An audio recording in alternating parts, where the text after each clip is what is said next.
Hello दोस्तों, एक बार फिर से स्वागत है आपका हमारी इस कहानी में। आज की कहानी का शीर्षक है आखिरी प्रयास। एक समय की बात है, एक राज्य में एक प्रतापी राजा राज करता था।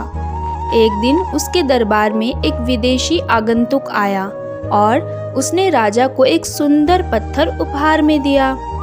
राजा वह पत्थर देख बहुत प्रसन्न हुआ। उसने उस पत्थर से भगवान विष्णु की प्रतिमा का निर्माण कर उसे राज्य के मंदिर में स्थापित करने का निर्णय लिया और प्रतिमा निर्माण का कार्य राज्य के महामंत्री को सौंप दिया। महामंत्री गांव के सर्वश्रेष्ठ मूर्तिकार के पास गया और उसे वह पत्थर देते हुए बोला, महाराज, मंदिर में भगवान विष्णु की प्रतिमा स्थापित करना चाहते हैं।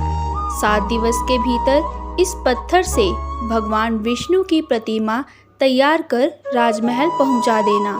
इसके लिए तुम्हें 50 स्वर्ण मुद्राएं दी जाएंगी। 50 स्वर्ण मुद्राओं की बात सुनकर मूर्तिकार खुश हो गया और महामंत्री के जाने के उपरांत प्रतिमा का निर्माण कार्य प्रारंभ करने के उद्देश्य से अपने औजार निकाल लिए।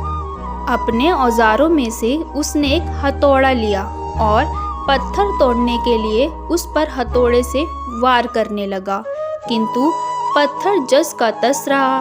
मूर्तिकार ने हथौड़े के कई बार पत्थर पर किए, किंतु पत्थर नहीं टूटा। 50 बार प्रयास करने के उपरांत मूर्तिकार ने अंतिम बार प्रयास करने के उद्देश्य से हथौड़ा उठाया, किंतु यह सोचकर हथौड़े पर प्रहार करने के पूर्व ही उसने हाथ खींच लिया कि जब 50 बार वार करने से पत्थर नहीं टूटा तो अब क्या टूटेगा।